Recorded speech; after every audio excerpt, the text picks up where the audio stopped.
8 थराकडनं 9 थराकडे वळताना, 9 थराकडून 10 थराकडे वळताना ज्या ज्या थरा आणि शिडीमध्ये रचनेत बदल झालं ती रचना आणि ते बदलच घेऊन इतर मंडळ घडत गेली आहेत. त्यामुळे थराची रचना असेल किंवा शिडीची रचना असेल ही सगळी सर्वप्रथम जर कोणी आपण आणली असेल तर आपल्या जय जवान गोविंद पथकाने आणली. कदाचित हे मुंबईतलं एकमेव गोविंद पथक असेल की जे ताकद ठेवतं की 9 थर लावताना 3 एक्क्याने आणि 4 एक्क्याने या दोन्ही पद्धतीने 9 थर लावायचे.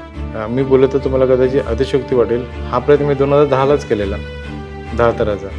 जय जवान आजपर्यंत कुठल्याच मंडळाची कॉम्पिटिशन केलेलं नाही. 9 थर गाठणं पण फार कठीण होतं. जास्ती आनंद मला पहिल्यांदा 8 लागलेला तो होता.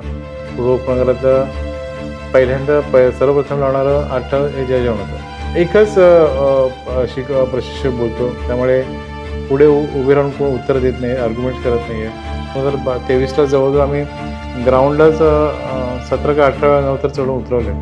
जय जवानच्या खेळाडूंनी काय केलेलं आहे, त्यांचं सामाजिक, क्रीडा, शैक्षणिक, सांस्कृतिकमध्ये काय लाख मोलाचा वाटा आहे हे लोकांपर्यंत पोहोचवलं तर त्यांना देखील कळेल की बाबा हे जय जवान मंडळ असं आहे.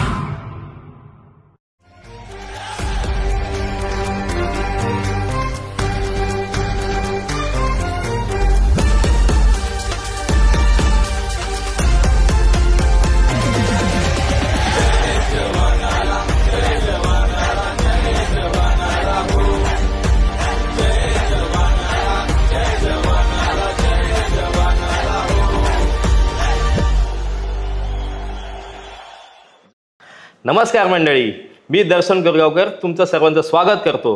जय जवान गोविंद पथक प्रस्तुत आवाज झाला गोविंद आला या पॉडकास्टच्या पहिल्या भागामध्ये. तर मंडळी, आपल्यासोबत आहेत आज आपल्या पथकाचे प्रशिक्षक श्री संदीप भरत ढवळे. आपण सुरुवात करूया प्रश्नांपासून. सरांना मी पहिला प्रश्न विचारायला घेतोय. सर नमस्कार. नमस्कार. पॉडकास्टमध्ये आल्यानंतर पहिला प्रश्न तुम्हाला विचारायचा वाटतो सर की आपण तुम्हाला पाहत आलो आहे, बरेच वर्ष दहीहंडी बघतोय. 2000 पासून आपल्या पथकाची स्थापना आहे. तेव्हापासून 25 वर्षाचा आपला प्रवास आहे. पण ह्या प्रवासामध्ये आल्यानंतर सर्वांना संदीप ढवळे समजले, संदीप ढवळे काय आहेत, कसे आहेत समजले आहेत. पण आम्हाला जाणून घ्यावं असं वाटतंय की संदीप ढवळे हे गोविंद पथकाच्या स्थापनेच्या आधी कुठे होते आणि ते काय करत होते. मी ह्या जय जवान क्रीडा मंडळातच होतो. सुंदर अशी आम्ही कबड्डी खेळायचो. आपली एक टीम संघ होता जय जवान क्रीडा मंडळाचा कबड्डी संघ.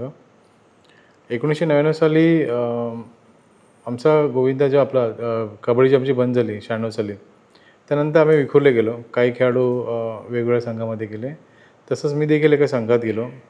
पण त्या संघामध्ये खेळत असताना त्या विभागाचा एक गोविंदा निघायचा. त्या गोविंद पथकात आम्ही 99 साली सहभागी होतो. तिकडचं एकंदरीत थराची रचना वगैरे बघितल्यावर थराची रचना बघत असताना पण आनंद वाटत होता मनाला की अशी खेळाडू आपल्या इथे पण आहेत. जर आपण आपल्या इथे सुरुवात केली तर थोडी मजा येईल दहीहंडी खेळायला. त्यामागचा खरा उद्दिष्ट असा होता की मी ज्या भागात राहतो आहे शिवटेकडी विभाग, त्या शिवटेकडी विभागामध्ये सगळे मध्यमवर्गीय लोक असतील, सगळे मिल कामगार लोक असतील आणि फार म्हणजे तेव्हा कठीण प्रसंग असायचे खेळण्याच्या बाबतीत म्हणा किंवा कोणत्याही क्षेत्रामध्ये. अशा भागामध्ये कबड्डी संघ खेळत असताना जय जवान गोविंद पथकाची स्थापना करणार त्यावेळेस फक्त 15च खेळाडू माझ्यासोबत होते. आणि जसं छत्रपती शिवाजी महाराजांनी जसं स्वराज्य बांधलं काही निवडक मावळ्यांना घेऊन सोबत, तसेच ते निवडक मावळे माझ्यासोबत अजून कायम आहेत. आज आपल्या गोविंदाला 26 वर्ष पूर्ण होत आहेत, 25 वर्ष पूर्ण होत आहेत. या 25 वर्ष पूर्ण होत असताना ते खांद्याला खाऊन लावून माझ्यासोबत काम करत आहेत. खूप आनंद वाटतो आहे. जेव्हा सुरुवात केली तो प्रवास फार खडतर होता. म्हणजे पूर्ण खोलून बोलायचं झालं तर साधे पैसे देखील नव्हते.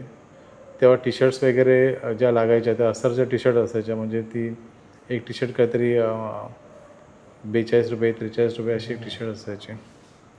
त्या खडतर प्रवासापासून हा सुरू झालेला गोविंद आज एवढं उंचावर येऊन बसलं की म्हणजे आम्ही कल्पना पण करू शकत नाही. 93 साली 10वी झाल्याच्या नंतर पूर्ण वेळ हा घरी बसून असायचो. संध्याकाळ झालं की सगळ्यांची पावलं म्हणजे आम्ही मैदानाकडे वळायची, ते म्हणजे कबड्डीसाठी. मग त्या 40च्या 0 ब्लॉकवर आम्ही मैदानात आमची सराव करायचो.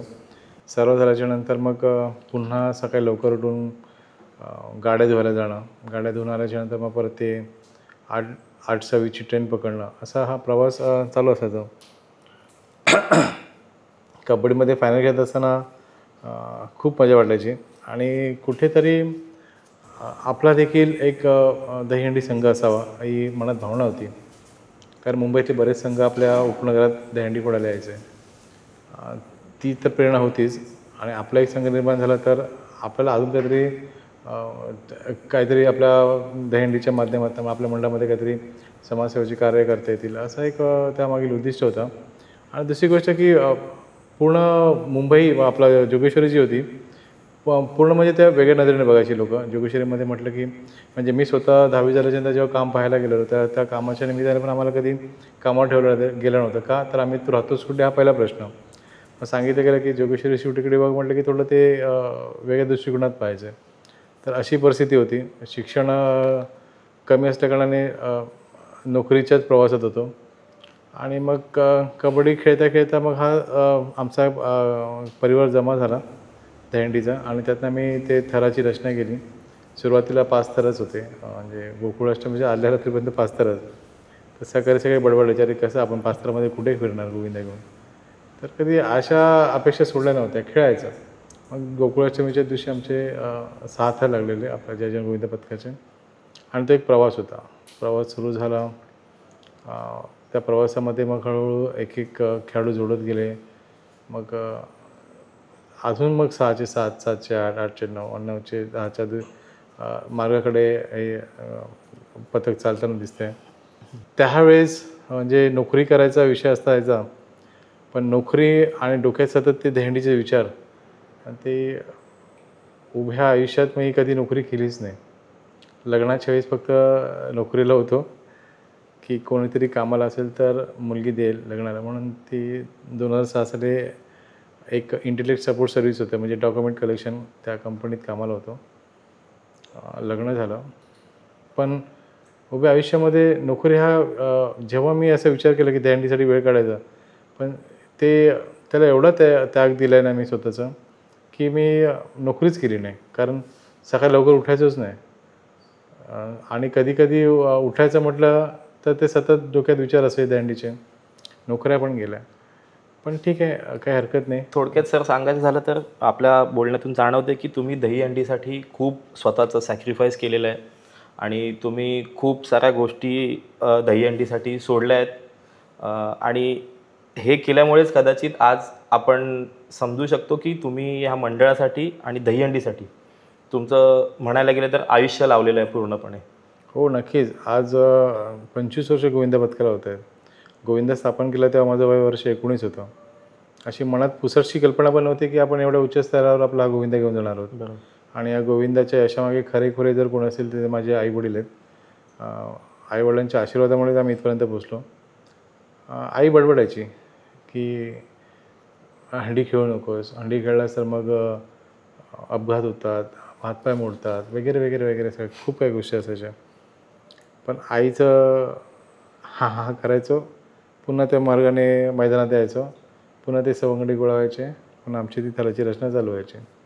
सर आता तुम्ही उल्लेख केला थराच्या रचनेबद्दल. पुढचा प्रश्न माझा तोच होता की थराची रचना म्हणजे आपण आज गोविंदा पथकांना बघतोय, प्रत्येक मंडळाची आणि प्रत्येक गोविंदा पथकाची एक आपली एक कला असते, एक पद्धत असते गोविंदा पथकाची थर लावण्याची. तर मला जाणून घ्यायचं आहे की तुम्ही हा अभ्यास आणि ह्या गोष्टीकडे तुम्ही कसं बघितलं ह्या गोष्टीकडे? नक्कीच. सुरुवातीला कसे 5 थर होते तेव्हा काय वाटायचं नाही की किती खाली लावायचे, त्याच्यावर किती ठेवायचे, त्याच्यावर किती ठेवायचे, असं ते एक फॉर्मेशन असायचं. तेव्हा काही एवढं वाटायचं नाही. पण जसं त्यात मी डीपमध्ये घुसायला लागलो की नाही 5 थराचे 6 थर करायचे आहेत, मग किती खेळू लागला, मग त्यांना कसं उभं करायचं, कोणत्या अँगलने उभं करायचं, हे सतत चालू असायचं. म्हणजे इव्हन माझ्या घरासमोर आमची एक उजिताई म्हणून आहे, तिला पण मी सांगायचो. ती जेव्हा ड्रेसिंगचं हे करायची, फॅशन डिझायनरचा कोर्स करायची, त्याच्याकडे ते गोल काढायचे, ते असं छोटे छोटे हे असायचे. तर त्याच्यातनं ती मला ती गोळे काढून द्यायची आणि मग मी त्या गोळ्यांना नावं ठेवायचं की हा डिग्या आहे, हा गण्या आहे, हा सुधीर आहे, हा डेव्हिड आहे, हा गिजी आहे टॉपर, ते अशी नावं ठेवून मी ते सर्कल करायचो आणि त्यांना मग तिथे त्याच लाईनीत उभा करून ते हे करायचो. 6-7 थराच्या नंतर आहे ना काय व्हायचं की आता फॉर्मेशन वाढत चालले आहेत, खेळाडू वाढत चालले आहेत. मग आम्ही प्रॅक्टिसच्या दरम्यान प्रॅक्टिस संपल्यानंतर आम्ही एका ठिकाणी जंगलात आपलं एक साई मंदिर आहे तिथे बसायचो आणि सगळ्यांचे विचार ऐकून घ्यायचो. कुणाला वाटतं की नाही असं करायचं, कोणाला वाटतं नाही तसं करायचं. तर शार्प म्हणजे हुशार मुलं होती. प्रफुल्लासारखा मुलगा होता, अनिल राणे होता. ते लोक चांगलं मार्गदर्शन करायचे. मी त्यांचे विचार ऐकायचो आणि त्यातनं मी ते फॉर्मेशन तयार करायचो. म्हणजे आज जरी हा जयजन गोविंदा पथक 9 आणि 10च्या रेसमध्ये असला तरी खरे त्याच्या मागचे योगदान लावणारे हे सर्व खेळाडूच आहेत. परंतु हे घडत असताना मी त्यांचे विचार ऐकायचो, पण जे प्रेझेंट करायचं ते मलाच करावं लागायचं. त्यामुळे थराची रचना असेल किंवा 3Dची रचना असेल, ही सगळी सर्वप्रथम जर कोणी आपण आणली असेल तर आपल्या जयजन गोविंदा पथकाने आणलेली आहे. सर तुम्ही जसं आता उल्लेख केलात त्या गोष्टी ऐकताना म्हणजे तुम्ही तुमच्या सवंगड्यांना घेऊन बसायचात, त्यांच्याशी बोलायचात, विचारविनिमय करायचात. तर ह्या बोलण्यातून माझ्या डोक्यात एक गोष्ट येते की कदाचित शिवाजी महाराजांनी जसं स्वराज्याची स्थापना करताना त्यांच्या मनात एक विचार आला की मला हिंदवी स्वराज्य स्थापन करायचं. ते करताना त्यांनी त्यांच्यासोबत मावळे घेतले, त्यांना मावळ्यांना सोबत घेऊन त्यांनी त्यांचे विचार मांडले आणि ते मग मावळे सोबत घेऊन शिवाजी महाराजांनी पूर्ण स्वतःचं स्वराज्य निर्माण केलं. आज मी ह्या गोष्टीकडे असं बघतोय की कदाचित संदीप ढवळे ह्यांनी जय जवानचं स्वराज्य निर्माण केलं. जर मी असं बोललो तर कदाचित हे चुकीचं नसेल. नाही, नक्कीच आपला छत्रपती शिवाजी महाराजांकडूनच आम्ही ही प्रेरणा घेतलेली आहे. महाराजांचे विचार आणि जे शाळेत शिकवलेले होते, महाराज कसे होते, महाराजांनी कसं स्वराज्य घडवलं, काहीसं तसंच गणित आपल्या गोविंदा पथकाशी जुळत आहे. कारण मी जेव्हा प्रेरणा द्यायचो म्हणजे मुलांना जेव्हा जोशमध्ये आणायचं असेल किंवा स्फूर्तीदायक काहीतरी त्यांना निवेदन करायचं, सूचना द्यायच्या असेल तर मी महाराजांच्याच गोष्टी त्यांना सांगितलेल्या आहेत, भगवंत श्रीकृष्णाच्याच गोष्टी सांगितलेल्या आहेत आणि त्यातनंच हा गोविंदा घडला आहे. एखादा गड म्हटलं की प्रत्येक गडाला एक चिरे असतात, तसे खेळाडू आहेत एखाद्या चिऱ्याप्रमाणे आहेत आणि तेव्हा हा एवढा मोठा पिलर घडलेला आहे आणि त्यातला एक जरी चिरा ढासळला की तो तर कोलॅप्स होतो. तर तशाच पद्धतीचे मी सगळे मावळे तयार केलेले आहेत आणि त्या मावळेच म्हणजेच आपली खरी ताकद आहे आपल्या गोविंदा पथकाची. त्यामुळे मी छत्रपती शिवाजी महाराजांनाच जास्तीत जास्त प्रेरणादायी त्यांच्याकडनंच घेऊन त्यांचीच प्रेरणा घेऊन या गोविंदा पथकाला दिलेली आहे. नक्कीच सर. आणि आपण जर बघत गेलो की आपला जो गोविंदा पथकाचा प्रवास आहे हा प्रवास सुरू झाला, आपण थर लावायला घेतले. सुरुवातीला आपण 6 थर लावले, 7 थर लावले, नंतर 8 थर लावले आणि हे सगळं होत असताना मध्ये एक असा काळ आला की ज्या काळात मुंबईत गल्लीबोळ्यात गोविंदा खेळणारी मुलं आणि रस्त्यावर गोविंदा खेळणारी मुलं, अचानक पेपरमध्ये बातमी आली की गोविंदा चालला स्पेनला आणि आम्हाला समजलं की 2006 साली तुम्ही स्पेनला गेलेलात. तर त्या गोष्टीबद्दल तुम्ही आम्हाला थोडं सांगितलं तर बरं होईल. हो, 2006चा आनंद खूप मोठा होता. कारण त्या दिवशी जयजनचं प्रतिनिधित्व करत असताना आम्ही भारताच्या बाहेर जाणार होतो एका देशामध्ये, स्पेन देशामध्ये. आणि त्याचे खरे शिल्पकार हे सन्माननीय श्री जितेंद्र आव्हाड साहेब होते. त्यांनीच त्यांच्या माध्यमातून आम्हाला 11 जणांचा चमू हा स्पेन देशात पाठवला. तिथे आम्ही आपल्या थराची रचना तिथे दाखवली, त्यांच्या थराची रचना आम्ही शिकली आणि त्यांच्याच पहिल्या आणि दुसऱ्या थरावर आम्ही 7 थराची तिथे हे केली, थराची आपण मांडणी केली. सर मला ह्याच्यात हे विचारायचं की ज्यावेळेस तुम्ही स्पेनला गेलेलात, तुम्ही तिकडे त्यांची पद्धत शिकली किंवा काय, पण त्यावेळेला तुम्ही प्रत्यक्षरित्या तुम्ही त्यामध्ये सहभागी झालेलात का? म्हणजे तुम्ही तिकडे थरामध्ये होतात का? नक्कीच. मला ग्राउंड बेसला ठेवलेला आणि माझ्यावरच 8 थर लावलेले, ते मला कळले पण नाही. कारण जेव्हा तिथे उभं केल्याच्यानंतर मागे पुढे उजव्या डाव्याला 4-4 माणसं पकडून ठेवून होते, त्यामुळे काय नो विलचुल स्टॉप. तर ते कळलं पण नाही त्या लोकांनी कधी 8 थर लावले ते. तर त्यांची रचना खूप कठीण आहे आपल्या याच्यापेक्षा. आणि महत्त्वाचं म्हणजे 2006 साली जेव्हा आपण ते थर शिकलो त्यावेळी मुंबईमध्ये थरांची संख्या फार कमी होती, गोविंदाची संख्या फार कमी होती. तर तेव्हा जर आम्ही शिकलो असतो तर इकडे एवढ्यात आपण 8 ते 9 थरापर्यंत त्यांच्या पद्धतीने पोहोचलो असतो. पण तेव्हा काय स्कोप नव्हता 2006 साली. आता स्कोप आहे, मंडळं घडत आहेत, आपण पण चांगल्या मुलांना ट्रेनिंग देतो आहे, शिकवतो आहे आणि त्यांच्या पद्धतीने आपण थर देखील लावलेले आहेत. सर तुम्ही आता जसं सांगितलं की 2006 साली तुम्ही जाऊन आले. त्यानंतर आपण पुढच्या काही वर्षांकडे बघता 2008 साली आपण प्रथम 9 थर लावले. 9 थराचा तुमचा अनुभव आणि तुमचं स्वप्न, तुम्ही त्या 9 थरांकडे कुठल्या दृष्टीने पाहता? जेव्हा पहिल्यांदा 8 ठरवले तो आनंद गगनात मावेनासा होता. 9 थराला एवढं काही वाटलं नाही, पण ठीक आहे, 9 थर गाठणं पण फार कठीण होतं. त्याचा देखील आनंद होता, पण जास्ती आनंद मला पहिल्यांदा 8 लागलेला तो होता. कारण त्यावेळी पूर्ण मुंबई महाराष्ट्रामध्ये 2च मंडळं होती जी 8 थर लावत होती आणि तिसरं मंडळ हे जयजवान ठरलेलं होतं. पूर्व उपनगरातलं पहिल्यांदा सर्वप्रथम लावणारं 8 थर हे जयजवान होतं 2004 साली. त्यावेळीस कदाचित आपल्या मंडळाला उपनगरचा राजाही हो, आगरकर चौकच्या हंडी खेळत असताना तिकडे नाव ठेवलेलं. सन्माननीय श्री नारायण दांडे साहेबांनी ती पदवी दिलेली की उपनगराचे राजे आहात तुम्ही. मग ती उपाधी लागली ती अजूनपर्यंत तशीच आहे, उपनगराचे राजे. सर मला ह्या थोडंसं विषयांतर होईल, पण मला हे विचारायचं की आपला हा गोविंदा दिवसेंदिवस वाढत गेला. गोविंदा पथकामध्ये खेळाडूंची संख्या वाढत गेली, खूप सारे खेळाडू झाले, खेळाडूंसोबत आपले प्रेक्षक आले, खूप खूप मोठी टीम झाली आपली. पण मग हे सगळं करत असताना त्या सगळ्या गोष्टींना तुम्ही मॅनेज कसं केलं? म्हणजे हे तुम्ही मला हे विचारायचं की तुम्ही हे सगळं एकटे करत होतात की तुम्ही आपल्या देवाच्या आशीर्वादाने मला जे सहकार्य लाभले ते उत्तम लाभले, एकनिष्ठ लाभले, जे कायमसोबत माझे आहेत. आणि दुसरी गोष्ट की जी मॅनेजमेंट आहे आपली, म्हणजे जयजवानमध्ये एक मॅनेजमेंट चालते थराच्या प्रत्येक शिडीमागे थरामागे. त्यातले जे प्रमुख आहेत खेळाडू ते एवढे हुशार आहेत ना की त्यांनी ते रुटीन व्यवस्थित ठेवलेली आहे आणि त्याच बेसवर आपण हे सर्वोत्तम चांगले थर लावतो आहे. त्यामुळे जास्त श्रेय मी त्यांना पण देईन, कारण एक एक पिलाला एक एक खेळाडू आपण नेमलेला आहे.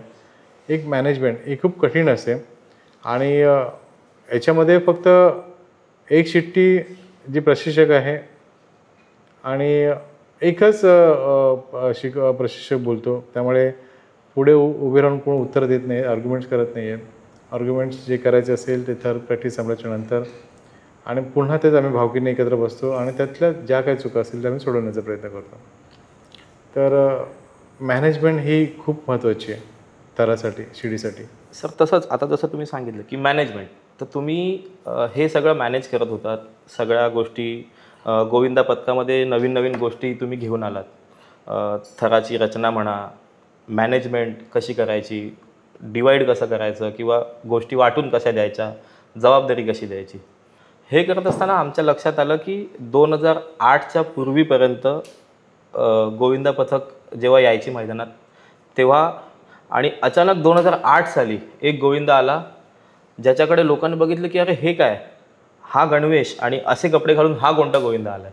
आणि जय जवान गोविंदा पथकाने कदाचित 2008 साली, जर मी चुकत नसेल तर, स्वतःचा नवीन वेगळा असा गणवेश अतिशय उत्कृष्ट क्वालिटीमध्ये घालून मैदानात उतरण्याचं हे पहिलंच मंडळ असेल कदाचित. सर तुम्हाला काय वाटतं? हो, जयजवान गोविंदा पथक हे पहिलं मंडळ आहे ज्यांनी या खेळामध्ये गणवेश आणला. खेळाडू सर्वोत्तम दिसावे, सुंदर दिसावे आणि ते खेळत असताना तो जो पिलर आहे, म्हणजे ते जे थर आहेत ते उठून कसे दिसतील त्याच्याकडे जास्त आम्ही लक्ष दिलेलं. आणि खेळाडूंसाठी जर आपण खेळतो आहे तर त्यांच्यासाठी गणवेश हा सर्वोत्तम वाटावा म्हणून आम्ही तो गणवेश सर्वप्रथम 2008 साली आणला. मला ह्याला जोडूनच एक पुढचा प्रश्न आहे की दहीहंडीचा दिवस हा आपल्या सर्व बाळगोपाळांसाठी, गोविंदा पथकासाठी आणि प्रशिक्षक म्हणून तुमच्यासाठी खूप महत्त्वाचा असतो. तर त्या दिवशी तुम्ही सगळीकडे लक्ष नाही देऊ शकत. तुम्हाला तुमच्या खेळाडूंकडे लक्ष द्यायचं आहे, थर कसे लावायचे आहेत, किती लावायचे आहेत ह्याकडे लक्ष द्यायचं आहे. पण मग त्या दिवशी लागणारी मुलांना ज्या गोष्टी लागतात, जसं की पाणी, जेवण, first aid kit, medical team, मग ह्या मॅनेजमेंटकडे तुम्ही कसं, म्हणजे ही सगळी मॅनेजमेंट तुम्ही कशी केली? ती महिनाभर अगोदरच होते. माझा मित्र होता समीर वराडकर, त्यांनी ही संकल्पना आणली की संदीप दादा तू फक्त प्रशिक्षक म्हणून तर खेळाकडे लक्ष दे, बाकी जे काय म्हणजे बसेस कोण बघणार, जेवण कोण बघणार, व्हिडिओ शूटिंग कोण बघणार, मेडिकल कोण बघणार, ह्या सगळ्या गोष्टींची रचना ॲक्च्युली त्या समीर वराडकर आपल्या मित्राने आणली. आणि मग तीच संकल्पना आपल्या मंडळात जे ॲक्टिव्ह मुलं होती त्यांना रोज आम्ही प्रॅक्टिस संपल्यानंतर आम्ही एकत्र बसायचो आणि ती मॅनेजमेंट ठरवायची, तुझी जबाबदारी काय, तुझी जबाबदारी काय, तुझी जबाबदारी काय, अशी प्रत्येकाला ती कामं वाटून दिली. त्यामुळे ते सोयीस्कर पडलं. आणि आमचं काम फक्त खेळणं आणि मुलांना हे करणं. माझं फक्त काम त्यांच्याकडनं काय कमी पडलं काय नाही पडलं त्याच्याकडे लक्ष ठेवणं. हा, कारण की सर माझं हेच म्हणणं आहे की ह्यापूर्वी म्हणजे पूर्वी जेव्हा आम्ही गोविंदे बघायचो, आम्ही लहान होतो त्यावेळेला गोविंदा पथकाकडे मॅनेजमेंट नव्हती. गोविंदा पथकं खेळायची पण त्यांना एक शिस्त नव्हती, मॅनेजमेंट नव्हती, रंगरूप नव्हतं. ते कदाचित जय जवान गोविंदा पथकाने आणलं असं म्हणायला. हो, नक्कीच. मी तेच सांगेन तुम्हाला की 2004 साली जर बघाल, म्हणजे जेव्हा पहिल्यांदा 8 ठर लागले त्यावेळी पूर्व उपनगरमध्ये गोविंदच नव्हते.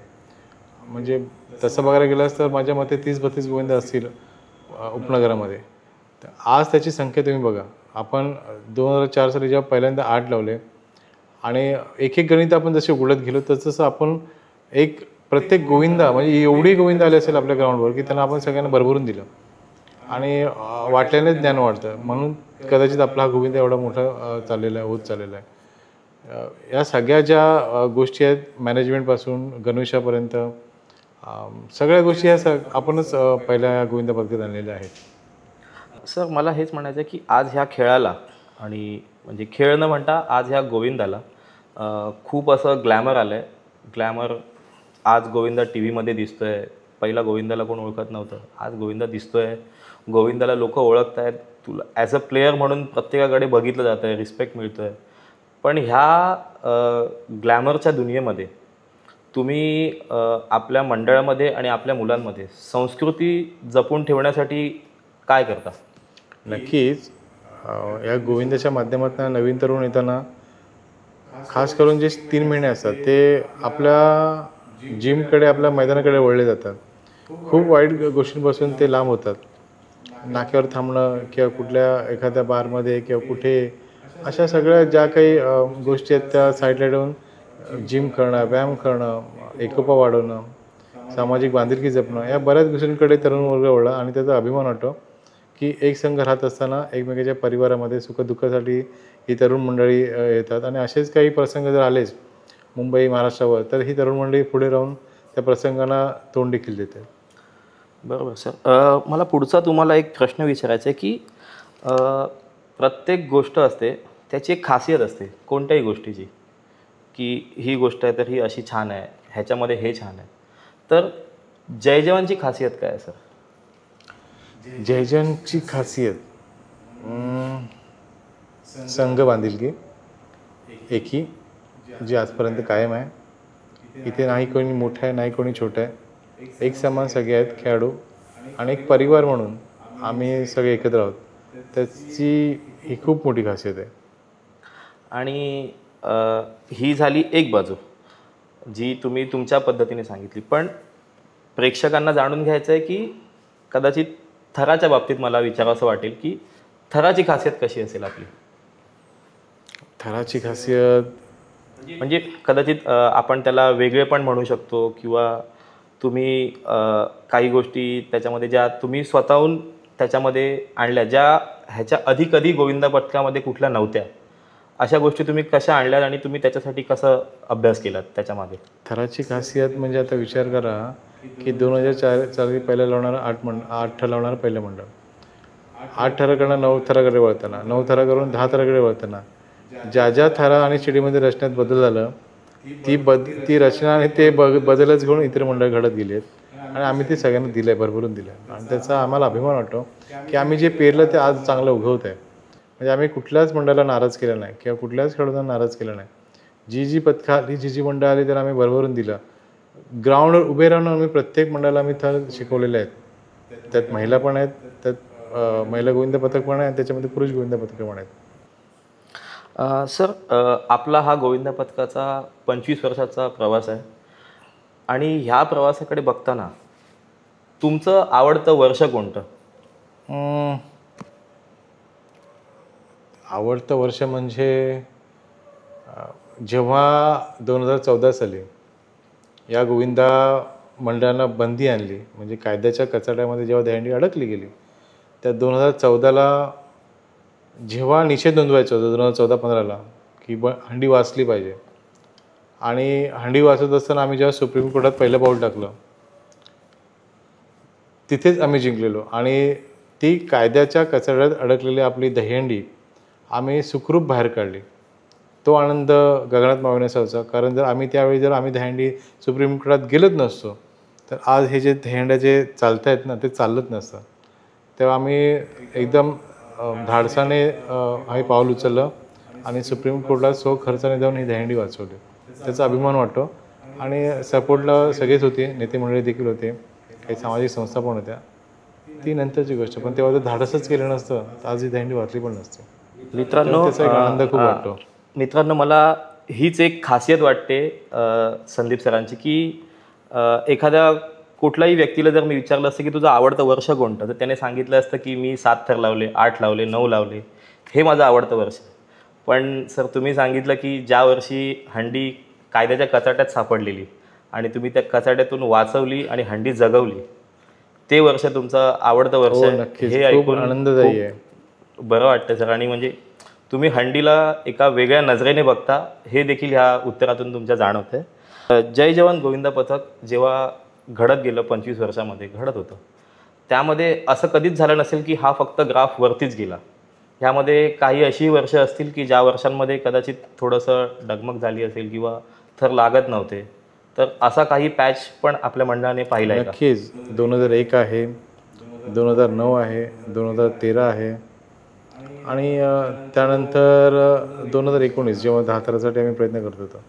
थोडी बॅड पॅच, म्हणजे तसं खेळलो आम्ही, पण 2013 आणि 2001ला तर आम्ही पूर्णपणे चांगले सराव करून देखील आम्ही चांगले थर लावू शकत नव्हतो. ते बॅड पॅच माझ्या आयुष्यात आलेले 2 वर्ष.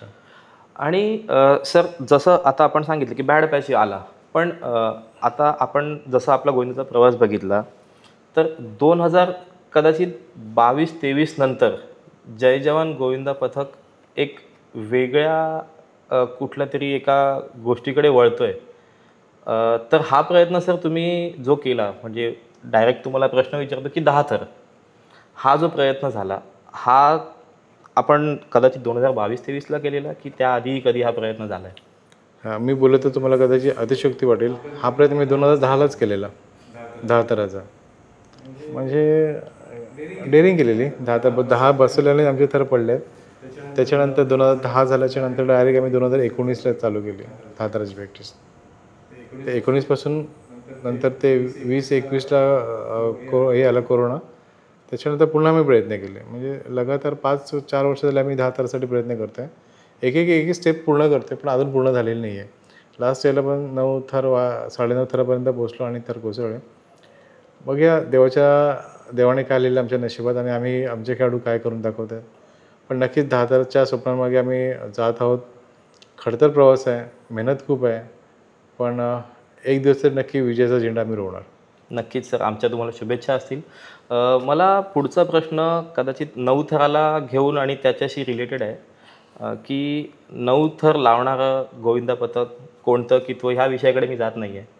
पण 9 थर लावणं, जे जय जवानने 9 थर लावले हे कदाचित आपण जर गोविंदाच्या भाषेत बोलायला गेलं तर 3 एक्क्याने 9 थर लावलेले जेव्हा पहिले 9 थर लागले, आणि आपण आता 4 एक्क्याने देखील 9 थर लावतो.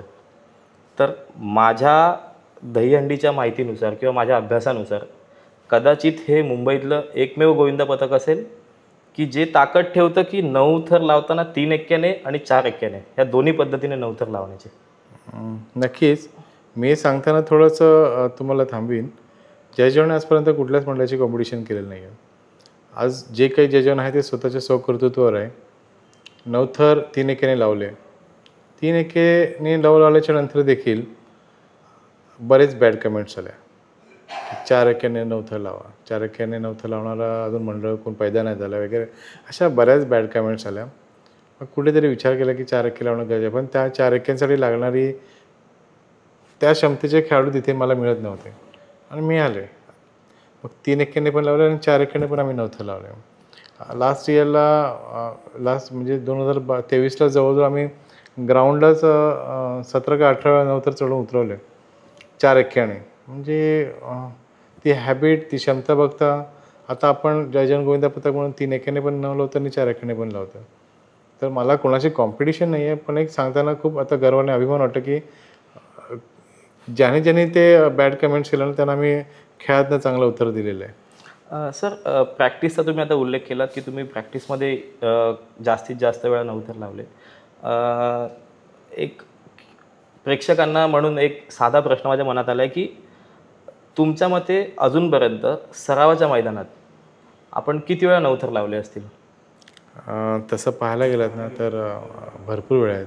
म्हणजे मी जर मोजले ना तर ग्राउंडला म्हणजे फक्त दंडीच्या आधीच सरावामध्ये. तर 30-32 वेळा तरी आपण नवथर लावलेले आहेत. आणि त्याहूनही मोठी गोष्ट म्हणजे आतापर्यंत 2008 सालापासून आतापर्यंत 48-49 वेळा तरी नक्कीच आपण नवथर लावलेले आहेत.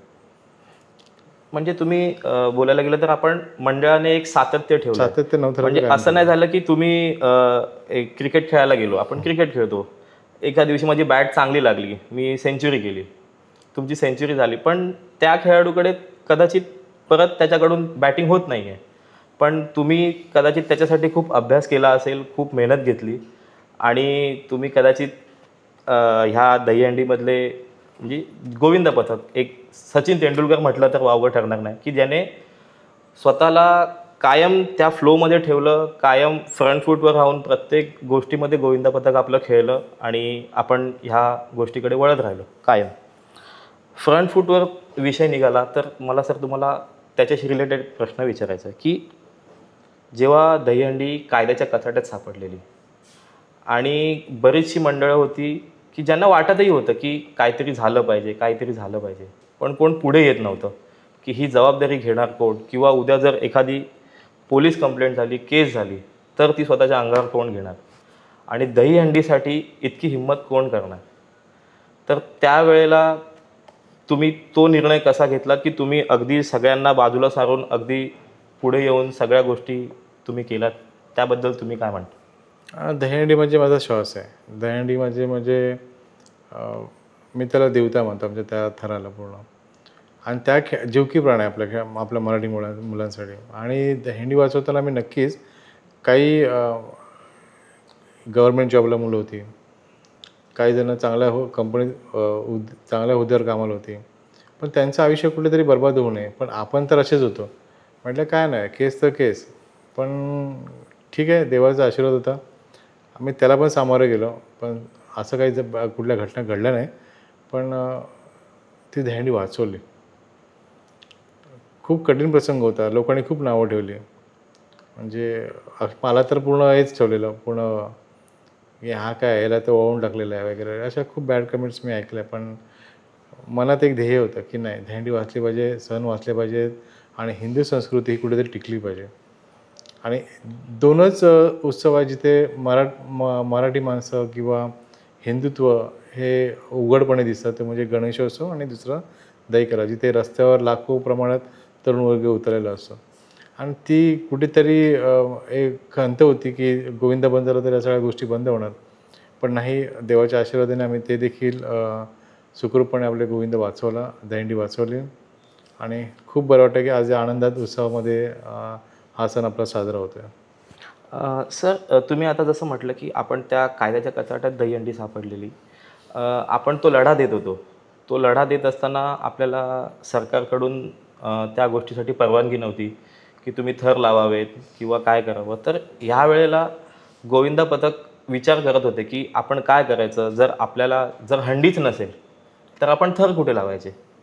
असं असताना आपल्याला एक ठाण्यातील एक आयोजक अविनाश जाधव ह्यांनी आवाज दिला आणि त्यांनी सगळ्यात पहिलं माझ्या मते आयोजक म्हणून पाऊल पुढे टाकलं की गोविंदा वाचवण्यासाठी मी पुढे येतो आहे. आणि त्याने होय मी कायदा मोडणारच असं टी शर्ट घालून कदाचित त्यांनी तो गोविंदा त्यावर्षी साजरा केलेला. त्याबद्दल तुमचं काय मत आहे? नक्कीच या आंदोलनामध्ये त्यांचा देखील सिंहाचा वाटा आहे. कारण त्यांनी जर हंडीत लावलं नसतं आम्ही तिथे गेलोच नसतो खेळायला. पण ते देखील त्या यशाचे वाटेकरी आहेत. श्री अविनाश जाधव साहेब, तसेच देवराम भोईर साहेब, त्यानंतर काय बरं यांचं नाव, बँडाला एक नवीन हंडी लागलेली पांडेजी करून, ते आहेत. आणि चौथं दिघे साहेब आहेत. सगळ्यांच्या ठिकाणी आम्ही ते नव्हतं लावलेले. तर सगळ्यांचं सिंहासन वाटतं की त्यांनी त्यावेळी धाडस दाखवलं की हंडी लाव्या करून. आणि निश्चितच आम्ही त्या सगळ्यांचे आभार मानू की त्यांनी त्या दहीहंडी लावली आणि आम्ही त्यांच्या दहीहंडीखाली ते थर रचले. धन्यवाद सर. मित्रांनो, आपल्याकडे प्रश्न खूप सारे आहेत आणि सरांकडे उत्तरंही त्याची तशीच आहेत. कदाचित आपल्या एका एपिसोडमध्ये सर हे सगळे प्रश्न संपणार नाहीत. माझ्याकडे खूप सारे प्रश्न आहेत. आपण हा पॉडकास्ट कंटिन्यू करूया आणि कदाचित पुढच्या पॉडकास्टमध्ये आम्ही अजून खूप सारे प्रश्न तुम्हाला घेऊन येऊ सर. मी अपेक्षा करतो की तुम्ही आम्हाला वेळ द्याल आणि आमच्या खूप साऱ्या प्रश्नांना तुम्ही उत्तरं द्याल.